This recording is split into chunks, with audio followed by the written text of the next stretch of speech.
Hello, everyone. We're delighted that you're here for what's going to be a terrific talk with Susan Palmer. We've got about an hour and a half for the session tonight. How it will go is I will hand you over to Andreas Kielker. I always mispronounce that. Sorry, Andreas. Who will introduce the series. I will introduce Susan. Susan will talk, and then we will have questions afterwards. We'll go, as I said, for an hour and a half. In terms of how we're going to handle the questions, I would ask that you use the chat function for that. So if you can just type your question in there, that's great. And then I, as chair, will take those up, and that allows us to keep them in the order that they come in. So I hope that sounds good with everyone. And now I'll hand it over to Andreas. Yeah, my task is actually very simple. I just want to welcome you also in the name of the European Society for the Study of Western Esotericism to this second online lecture, which is a new instrument that actually Christine, Boaz, Jenny, and I installed some months ago in order to get ESSWE let's say running also in times of the lockdown. And so also already last time it was an interesting experience, a very good experience, and I'm glad that you all join us here for this second lecture. And I'm quite confident that we will continue with this instrument also later on in the fall. But for now, we are looking forward to the lecture by Susan Palmer, and I hand back to Christine now. To Edinburgh. That's Glasgow. Glasgow. I just wanted to hear it. There are the rivals. But yes, thank you, Andreas. And just a point of protocol before we start. Just remember, as I'm sure you will already, just to have your microphone off, and it might be best actually to have to have cameras off during the talk, and then we'll come back on afterwards. But it is my huge pleasure to introduce Susan J. Palmer, whose work many of you may already know. I first read Susan's terrific work on aliens adores on the Raelians back about 10 years ago when I was working on spiritualist eugenics. But of course, she's published many more studies. She's in the field of new religion.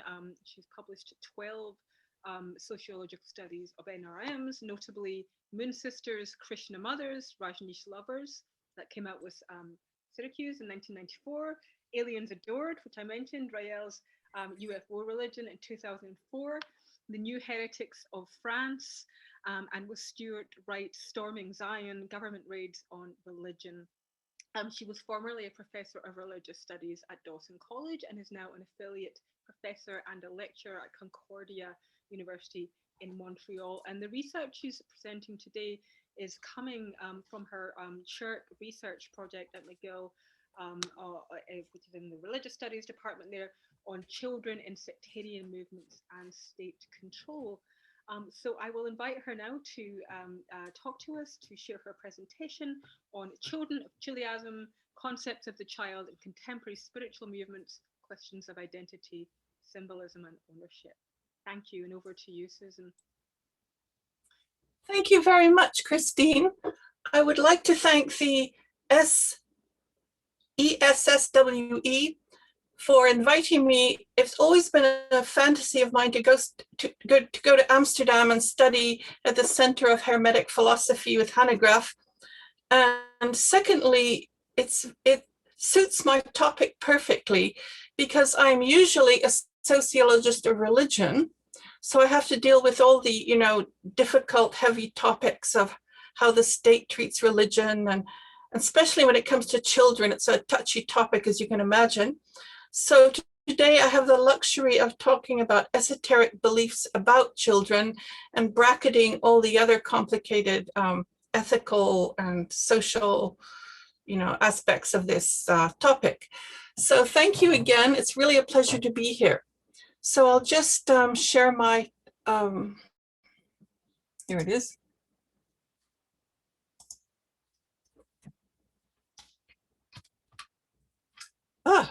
Somehow we seem to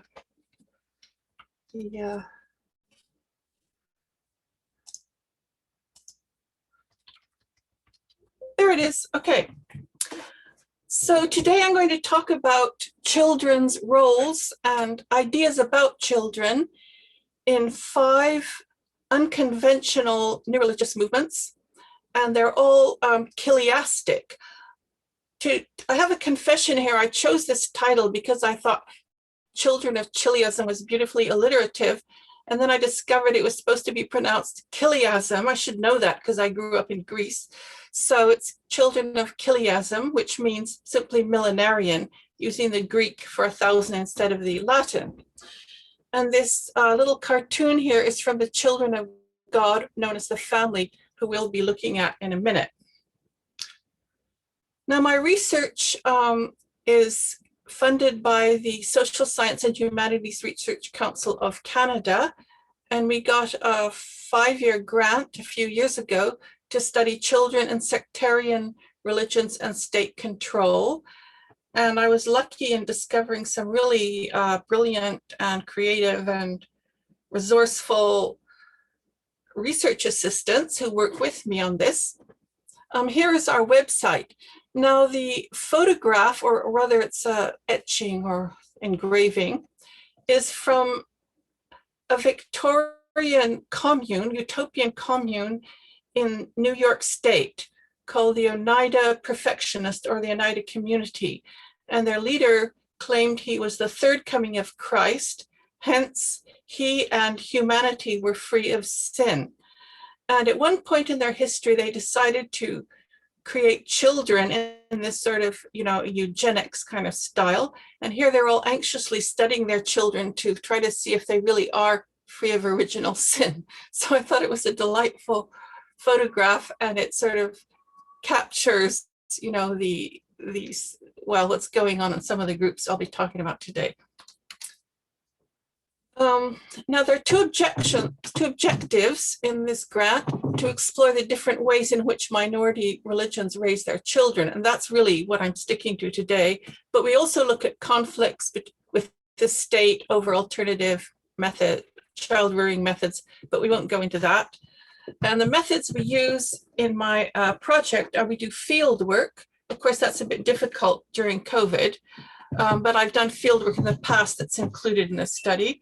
We did lots of Zoom interviews, and we also went on archives. And 2 of the groups we're studying today are actually extinct, but so we had to go into archives and search out ex-members in order to study them. Now, there's a new source of information on these groups by 2nd-generation adults, ex-members who were raised in these communities. And I say this is a new genre because it used to be difficult for people coming out of new religions to get their memoirs published, but it seems to be fashionable today, and there are many, many books coming out written by 2nd-generation members. Not all of them are negative. Some of them are fairly positive, but most of them actually are quite critical, and they feel they wasted their lives, and also they resent how difficult it was to adjust to secular society once they came out. There are also the websites of what we sociologists call cult awareness. We used to call anti-cult, but that's not politically correct. Groups such as UNADFI, FECRIS, ICSA, where new religious movements are portrayed as places where children are routinely trapped, indoctrinated, deprived of education, exploited, and abused. Now, of course, they're right in some cases, but certainly not in all or even most. I've been to new religions where children seem to be really quite pampered and have a lot of freedom and so on. So it really depends on the new religion. Sociological studies, there's a handful. I'm sure I've missed a few. There's some more in French. Some of them tend to be on the, cult awareness, anti-cult side, but these ones are attempting to be objective, value-free, etc. So really isn't much. When I started doing this project, there really wasn't much published on this topic. And looking at what the different groups say and what people in society say about this, these questions keep coming up. What is a child? What is a child? I mean, children are mysterious. They're baffling. I know from hanging out with my grandmother and just remembering my childhood. Are children innately religious, or are they natural atheists? So if you, Richard Dawkins believes that if you educate a child in the parent's religion, the child is being indoctrinated. And he even suggests that the child might suffer from brain damage or learning disabilities because they're taught unrealistic fantasies. So there are conflicting perspectives. In fact, very little is known about children in new religions, and one of the reasons is it's very difficult to study them. There are certain obstacles. Many of the groups have already experienced conflict with a larger society, and they tend to be secretive towards journalists, social workers, and researchers. Research ethics boards, like my one at McGill, ban the use of children as, quote, vulnerable human subjects. Well, I think you know that children are very tough and resilient and rebellious, but it's true they're also vulnerable in their own way. So, but anyway, you have to abide by this. Child rearing methods in these groups tends to be experimental. It changes rapidly and it's undocumented, just as it is in secular society. New parents try out things that don't work and then they forget about them. And very few people sit around when their children are finally sleeping and write out, describe how they treated their children, the education. It's too exhausting. Finally, the data collected by social services or school boards are often sealed and privileged to the court. So you can't get any data that way. Now, I came across some really interesting perspectives and unexpected places. There was this book by Debbie Olson called The Child in Post-Apocalyptic Cinema. And she says, you have visions of the child as a symbol of the future, a symbol of loss, a reminder of the golden age. And what she said about this, I felt applied it was very apt. It applied very well to new religious movements. All you have to do is put new religious movement instead of cinema, and you've got an argument.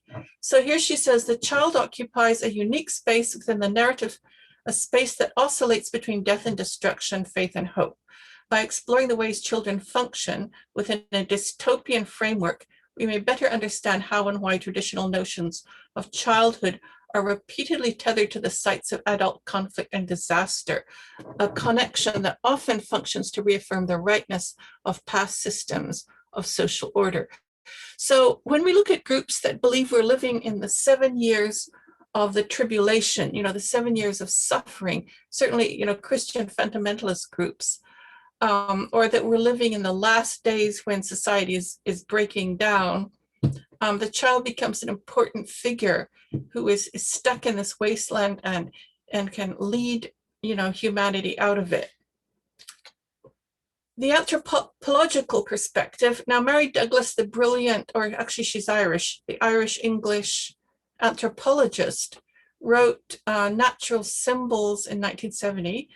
And here she argues that the body becomes a natural symbol for the whole community.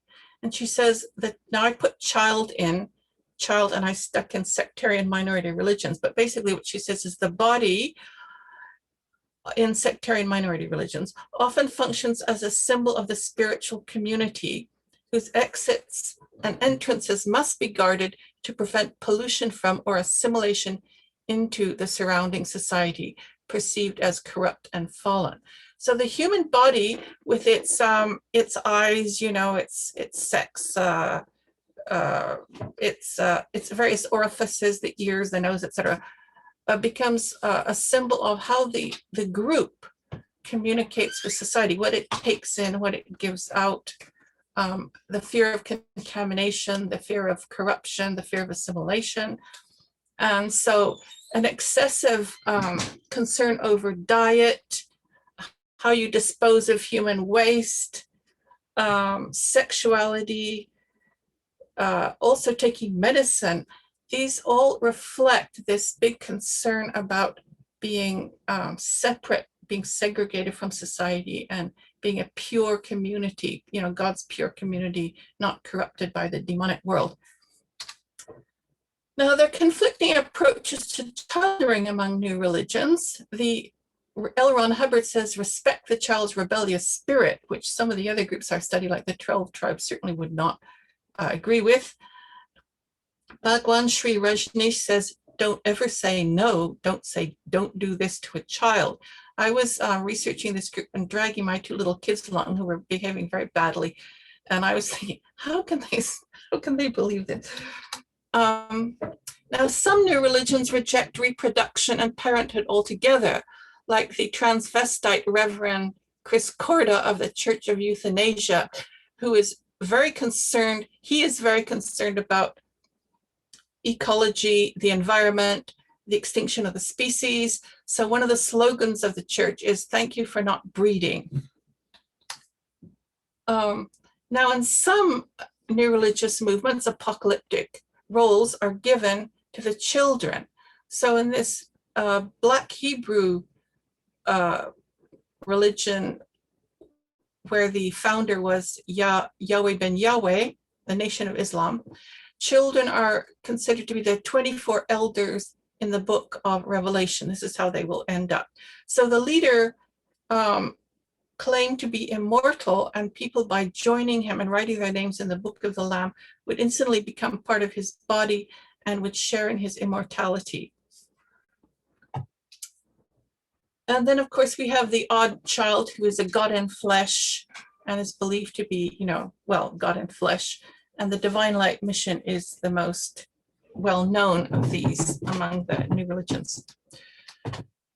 Now, there are other radical religious perspectives. The child can embody the original human, a reminder of the primordial androgyne before the fall.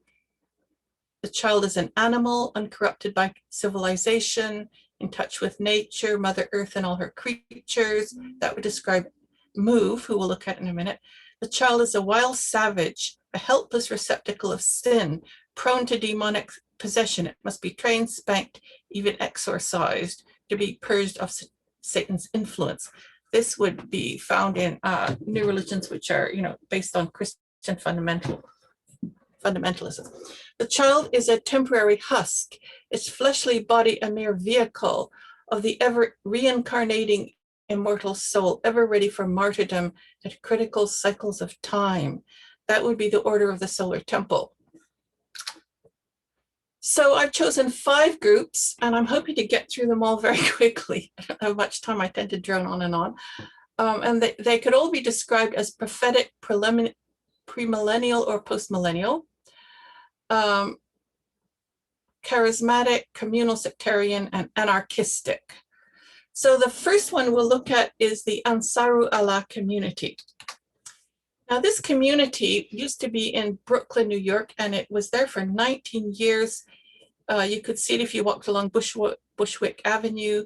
Its founder's name is Dwight York, and it was one of the most successful Black nationalist Muslim communities in America, one of the largest and longest living, and it had around 500 people who lived in the group, around 100 kids, or up to 700 maybe.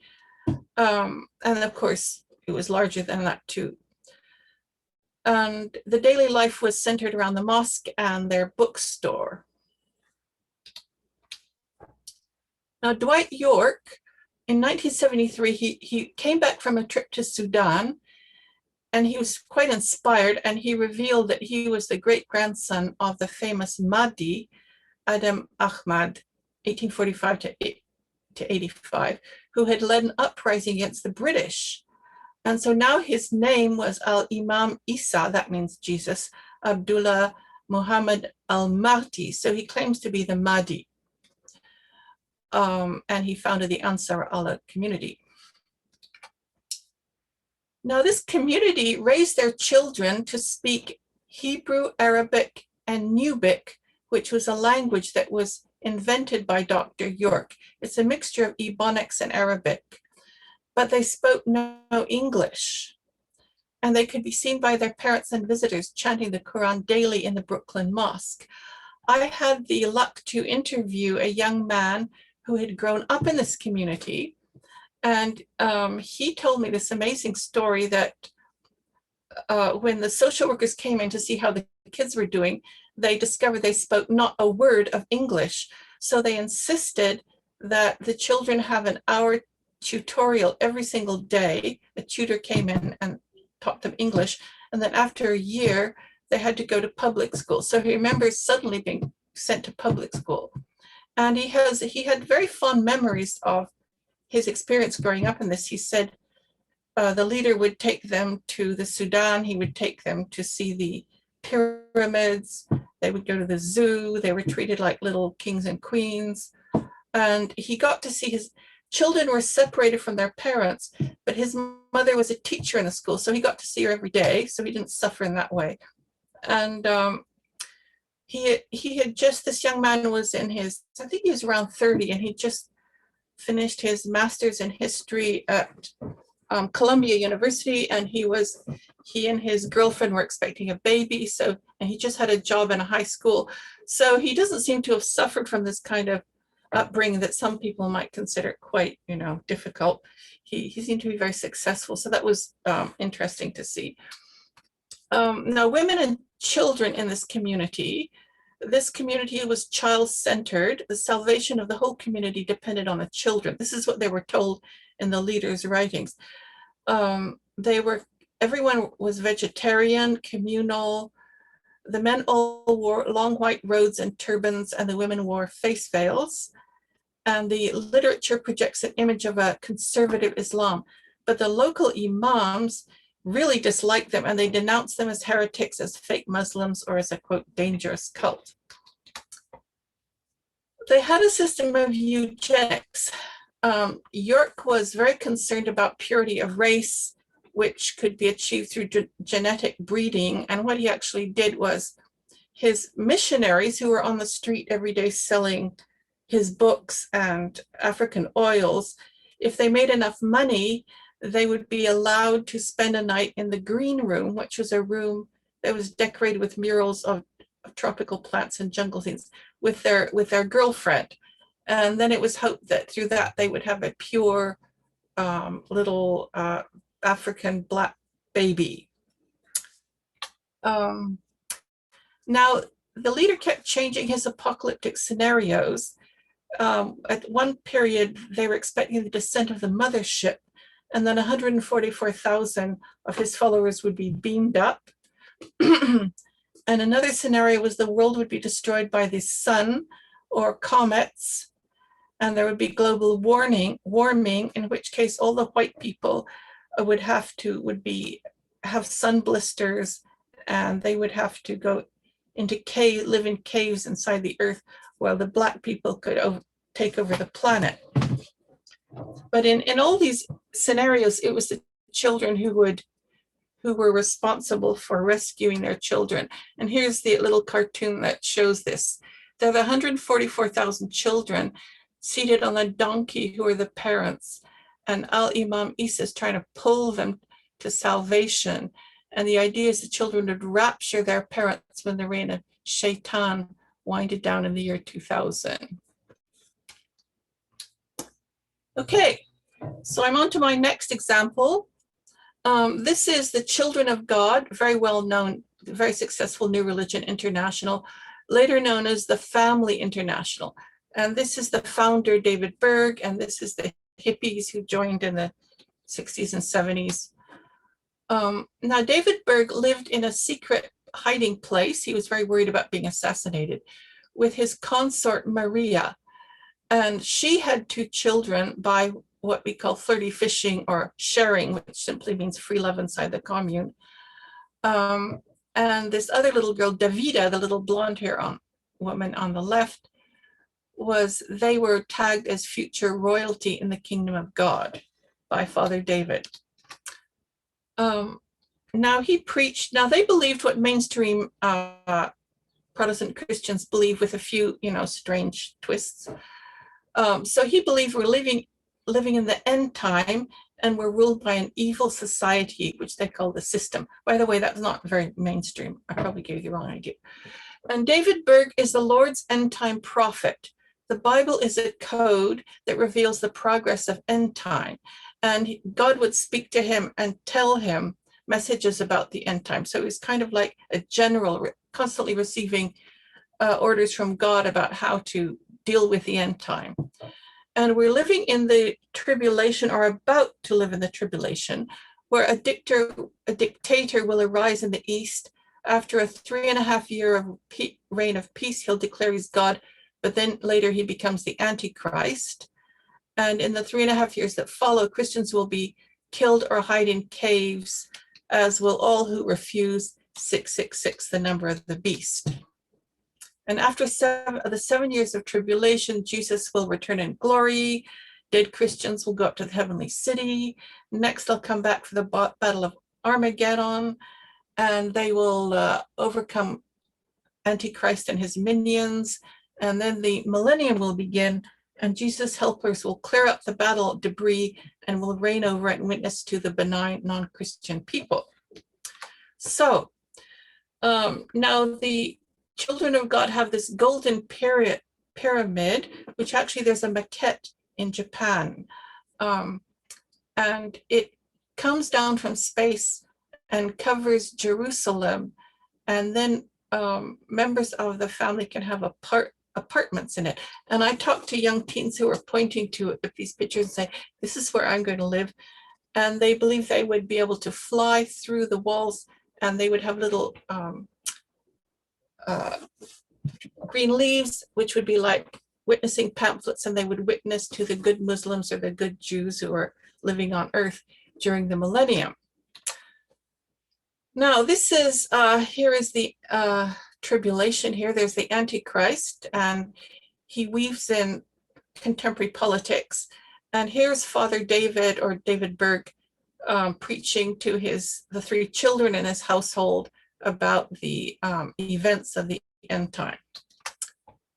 And they published special children's literature, which was supposed to train children to get ready for the end time and assume their very specialized roles in the end time. I found this really fascinating. I was actually invited to be a expert witness in their trial in England. They had a really big trial in 1994. It was a big family, a custody battle in the family court. And so I toured the communes and interviewed a lot of people.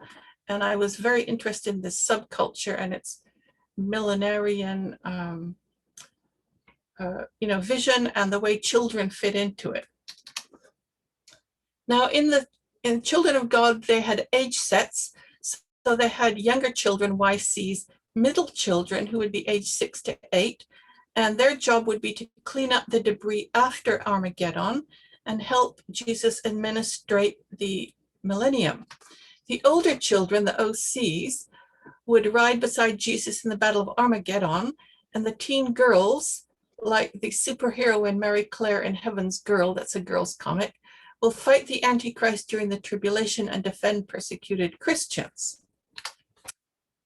And then there were the Jets, or the junior end time teens, age 11 to 13, who were also expected to play a key role in the end time, and they would be led by Tetchi, the young, who was in that age group.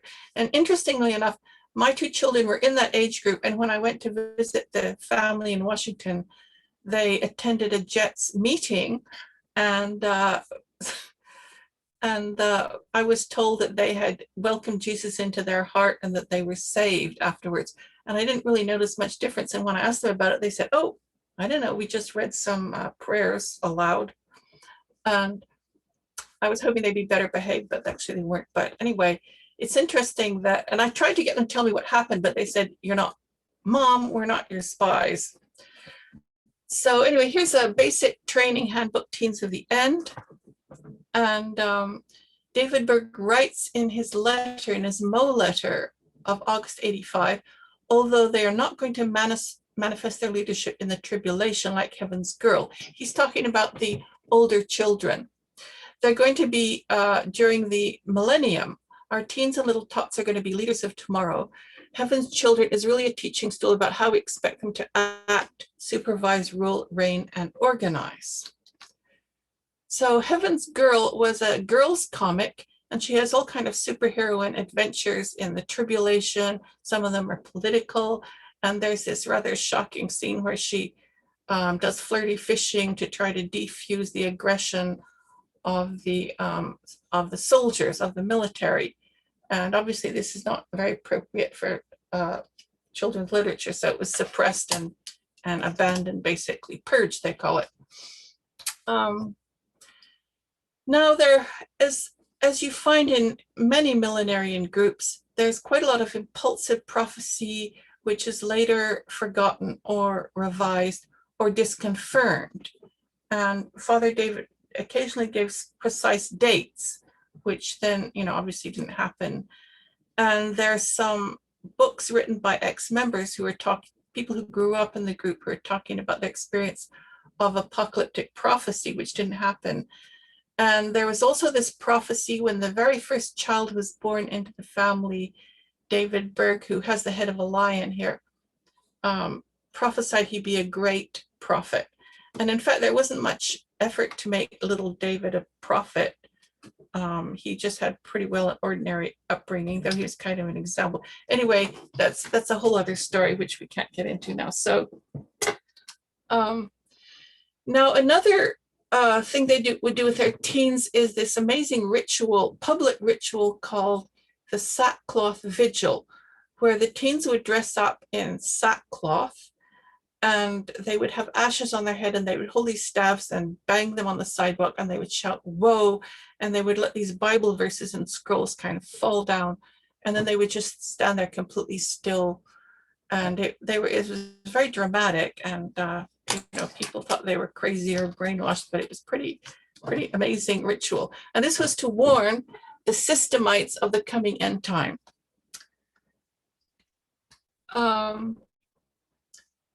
Now, what was children's function as symbols? Well, there's a very interesting book called No Future, Queer Theory and Death Drive by Lee Edelman. And he's quite anarchistic and nihilistic. But he talks about the child a great deal. And he says the child is the emblem of futurity's unquestioned value. In post-apocalyptic cinema, the child is a key symbolic presence for the survivors' struggle during the tribulation, comforting them, providing hope. So there is this idea in quite a few groups that the children will rapture the adults, that they will clean after the grown-ups' mess, that they're more pure than their parents, and that they will somehow realize the ideals of their utopian, their utopian agenda. And they promise the survival of the new religious movement into the future. Okay, the third group we're going to look at is MOVE. Now, this is an anarchist commune in Philadelphia. It looks like a Black nationalist group like Androgynous, but it's actually not, because a few white people joined, and they're anti-government. And they're against a lot of things, but they don't have a particular racial stance. Now, the famous thing that happened here, the notorious thing happened was in 1985. The police bombed their house, and the bomb spread and destroyed 65 row houses in the area, so that Philadelphia was called by the journalist the city that bombed itself. And here you see a picture of the mothers coming out with their children, and 6 children were killed, 6 adults, many dogs and cats, because they lived with stray dogs and cats. And their leader, John Africa, was killed. And this is the only child that escaped. His name was Birdie Africa. He was a tiny little skinny boy.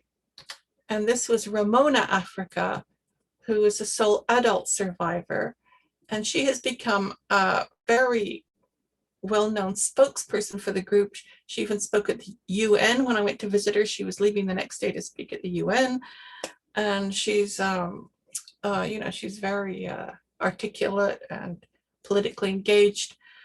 And she claimed that here she gives an idea about how the group sees its children, because she claimed it was the children's purity itself that drew the wrath of the city, that the bomb was dropped deliberately to kill the children because they were the only pure MOVE members raised outside of the system. Now, John Africa was actually illiterate, but he dictated his philosophy to a white guy who joined, who's now left, and it's called The Guidelines, but it's a secret book. Nobody's allowed to read it, but they've published a few little paragraphs here and there. And he was against technology. He advocated animals' rights and a raw vegan diet. They lived communally. And Ramona Africa told me that they actually were a religion because they worshiped the Mother Earth. And that was one reason they refused to use plastic garbage bags, which antagonized their neighbors because they would throw out raw garbage onto the street. And also they didn't like using toilets because they felt it was an offering to Mother Earth to give back what you'd eaten from her. So the children would just go poo on the street and so on. And the neighbors weren't very happy about that. And they also were very strict vegetarians, and they believed the children should eat only raw food, which is pretty hard. So the children tended to be pretty skinny. The adults ate cooked food. And they had some children taken away by social services years before the 1985 bombing. Now, the focus of the members has been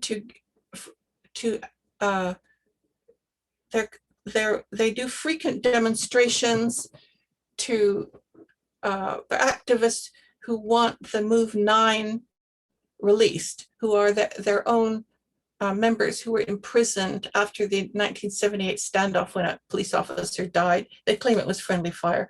And also they want Mumia Abu Jamal released. He was also accused of killing an officer, though again, it's pretty not clear what really happened. And another focus is animal rights. So they demonstrate outside zoos. And you see their children who wear white and who have sort of Rastafarian dreadlocks style hair. But they always wear like pure white, and they're demonstrating.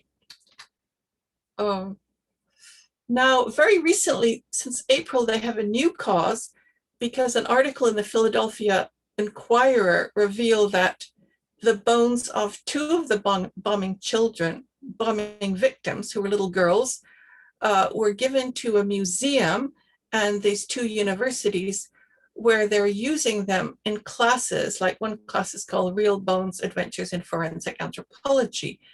And so here, Mike Africa, who is I think he's probably going to be the next leader. And he was born in prison where his two parents of the MOVE 9 were living. He and other members are demanding the return of the remains to the family, an apology, the firing of the museum curator, an investigation, and so on. So it's a big deal that these poor kids' bones, especially today with Black Lives Matter, were being used for university courses and not returned to the relatives. And here they're marching on the streets of Philadelphia, and they have the names of their children. So this is the kind of life their children have. They're very involved. They have actually a very different life now than they used to, before the bombing. When I interviewed Mike Africa, he was working as a landscape gardener. He and his wife had a house. They had a few kids. They did homeschooling, but the group seemed to be much more secularized. For example, his little daughter ate French fries, which wouldn't have been allowed in the old days. And she wanted to be a dancer when she grew up. And her reading skills were very advanced. I read a book with her. And obviously, in many ways, they've really changed and adapted to society. But they're still a very strong movement. And here, there was an interesting book that came out on their architecture and how they hollowed out their house, to make a big basement and tunnels, and how they made a fortress on the top with battlements and guns, which is really the reason the police decided to bomb them, or the mayor decided to bomb them, and how they were seen by their neighbors and the feds. And here you see some interesting, the neighbors, some of the neighbors said, oh, they're just kids. Some of them saw them as naked famine victims. Some of them saw them as feral animals. The police were worried they would be potential hostages if the police, invaded the place. They were also feared as trained guerrillas and child soldiers. Okay, so now I'm doing my fourth group, and I have some comments on the move and this group because in some ways they're similar, so you can use the same analysis on these two groups.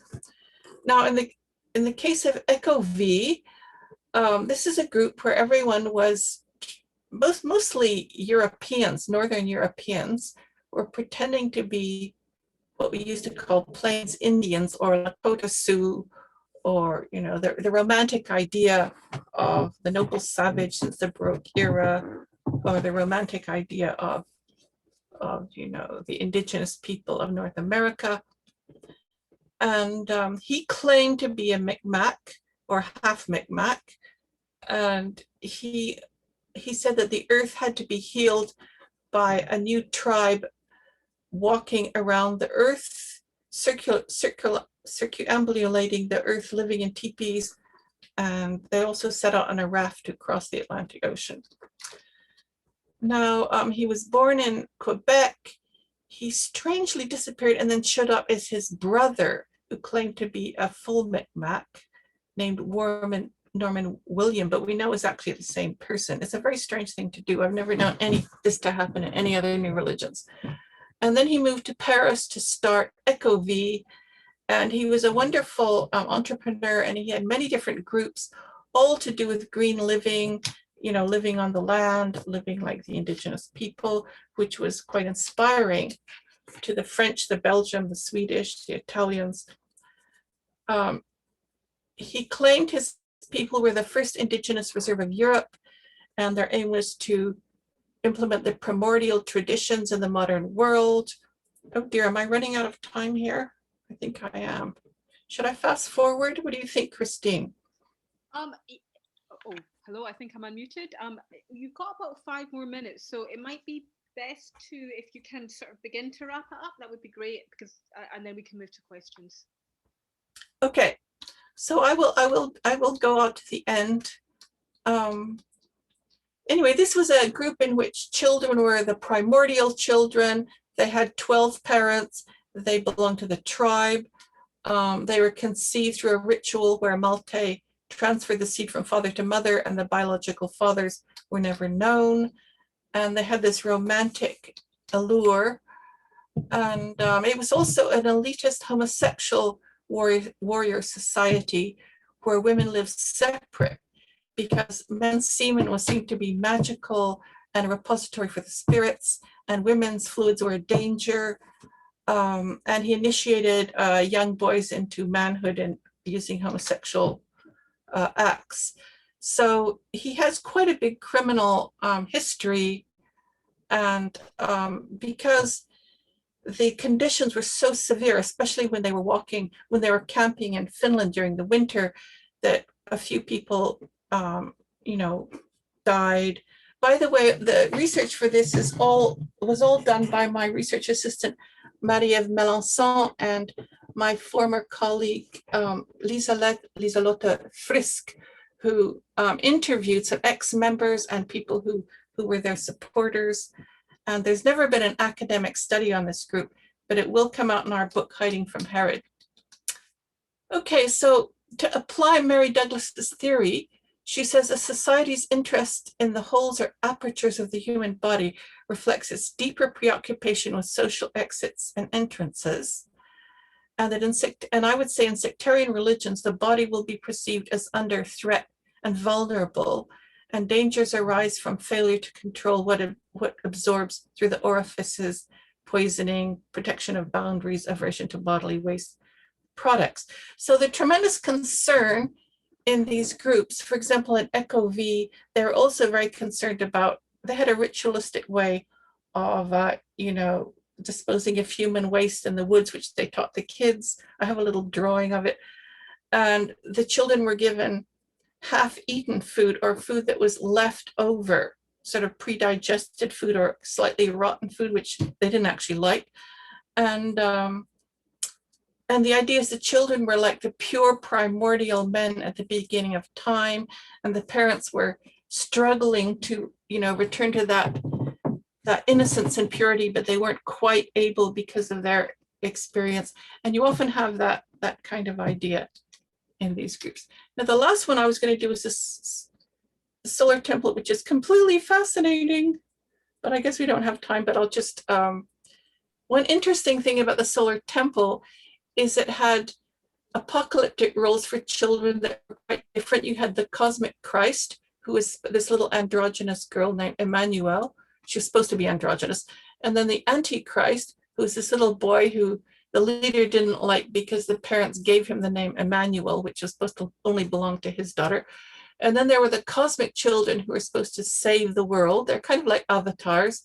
And then Duymaer, who you see here, his older son was, he called the soulless one, because he believed his son didn't have a soul. But because his son had a very sturdy body, Duymaer felt that when he died and he was getting on in age, his soul would be able to immediately go into the body of his own son, which is a terrible idea. I'm sure most children would hate that idea. And they had eugenics practices so that they would have really pure children and cosmic children. Anyway, and the daughter was considered to be a magician. She was brought up to have magical powers. And 11 children died in the different mass suicides. There were 2 mass suicides, one in, France, Quebec, which is really the same one, and then one in Switzerland and Quebec, and then later in France. And finally, there was another one in Quebec, but 3 children survived because their parents explained it was this great privilege to transit to Sirius, and the children basically said, no, thank you. And that's a fascinating story too, which you can read in our book, The Mystical Geography of Quebec. So, finally, now I interviewed Herman Delorme, who explained that Luc Jouret said to be complete spiritually, one has to be in a cosmic couple, because as below, so above. And all the married couples who were considered cosmic died in the transits or mass suicide. And the children who were part of the structure and who were considered to be also reincarnated Knights Templars had to die also. So that's how he explained that. And just finally, you find a remarkable diversity and experimentation and mercurial quality. And I want to really emphasize this notion that just because a group has irrational beliefs does not imply danger or harm to children. So I happen to have chosen groups that were, in which children came to a tragic end in some of the groups, but this certainly is not the rule in new religions. And, you shouldn't say seen one cult, seen them all. Can I just say something about alien hybrid babies, and then I'll wrap up? Is there time? We've got a couple of minutes. Okay, so when I went to the UFO Congress, I was invited to give a speech on Rael in 2018. I went to these really delightful morning sessions which were called experiencer sessions, where people who had been abducted or had seen a UFO would stand up and tell their story. And it was very much like an AA meeting. They'd stand up and say, I'm Bill, and I'm an experiencer. And then they tell these wonderful stories. And there were all kinds of ordinary people, like truck drivers, whatever. Now this one woman got up and told about how she had seen her alien hybrid baby, and how she'd been beamed up to this UFO, and it was a cute little green daughter who hugged her and said, I love you, mommy, and it had huge eyes and so on. And then after I went to talk to her, and it turned out she went to a hypnotherapist who had a group of women who all had discovered that they also had these little alien babies. And the reason they got to visit them was because the Greys said that they did not have the same emotional ability as human beings, and these little kids needed some kind of warmth and love, so they would beam up the mothers periodically to give them a dose of that, and they were creating this new superior type of being. And what's interesting about that is you have a kind of polarization between the negative ideas of what happens in the abduction phenomenon, where people are experimented on in this very cold way in labs. And then you have these stories of these women who've met their alien hybrid babies. And so these babies become a positive symbol of how people will be able to communicate with aliens and build a hopeful future. Okay, phew. So really, I just wanted to end up by saying the child's ideal body, seen as a perfect vessel in these groups, is a symbol of their integrity against the forces of assimilation, corruption from the larger society.